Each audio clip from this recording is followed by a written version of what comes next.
সুপ্রিয় দর্শক বন্ধুরা, আসসালামু আলাইকুম। আমরা যে নিউজটি দেখি ভিডিওতে ক্লিক করছি তা আসলে আগে আমরা যাচাই করব যে এটি সঠিক না মিথ্যা। চলুন আমরা ভিডিওটি আগে দেখি। রাষ্ট্রপতি জনাব মোহাম্মদ শাহাবুদ্দিনকে তার মূল্যবান ভাষণ প্রদানের জন্য অনুরোধ জানাচ্ছি।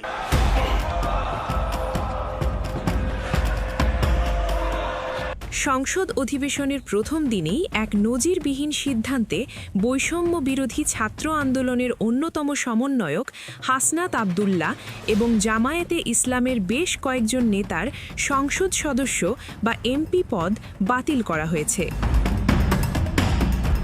আজ বিকেলে রাষ্ট্রপতির আদেশক্রমে সংসদ সচিবালয় থেকে এ সংক্রান্ত একটি প্রজ্ঞাপন জারি করা হয়। সংসদ ভবনে আজ নতুন মেয়াদের প্রথম অধিবেশন শুরু হওয়ার পরপরই এই ঘোষণা আসে।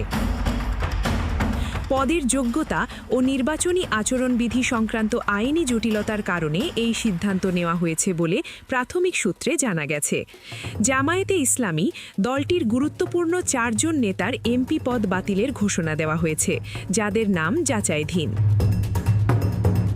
হাসনাত আবদুল্লাহ ছাত্র আন্দোলনের পর বিশেষ ব্যবস্থায় নির্বাচিত বা মনোনীত হিসেবে আলোচিত ছিলেন। এই ঘোষণার পর সংসদ ভবনের ভেতরে ও বাইরে মিশ্র প্রতিক্রিয়া দেখা গেছে। জামায়াতে ইসলামীর পক্ষ থেকে এই সিদ্ধান্তকে রাজনৈতিক উদ্দেশ্য প্রণোদিত বলে দাবি করা হয়েছে। অন্যদিকে হাসনাত আবদুল্লাহর অনুসারীরা তাৎক্ষণিক বিক্ষোভের ডাক দিয়েছেন। সামাজিক যোগাযোগ মাধ্যম এবং কিছু অখ্যাত পোর্টালে দাবি করা হচ্ছে যে সংসদ অধিবেশনের প্রথম দিনে রাষ্ট্রপতি হাসনাত আবদুল্লাহ এবং জামায়াতে ইসলামীর কয়েকজন নেতার এমপি পদ বাতিল করেছেন।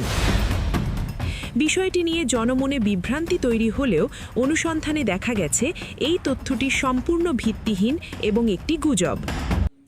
তো বন্ধুরা, নিউজটি আমরা দেখলাম এবং বুঝতে পারলাম যে এই নিউজটি ছিল ভিত্তিহীন। তো আসলে আমরা এই ধরনের থাম্বনেল দেখে সবাই মনে করি যে কি না কি ঘটে গেল। তো আমি মনে করি এই ধরনের খবরগুলো আসলে কেন তৈরি করে নিউজ চ্যানেল তা আমি জানি না, তবে তাদের একটা ফায়দা থাকে, সেটা হলো ভিউজ ব্যবসা। আমরা সকলে জানি, তো এই ভিউজ ব্যবসা তারা করবেই।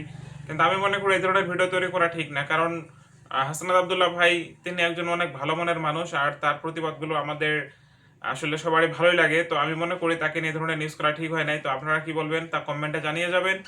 আর ভিডিওটি শেষ করলাম। আল্লাহ হাফেজ।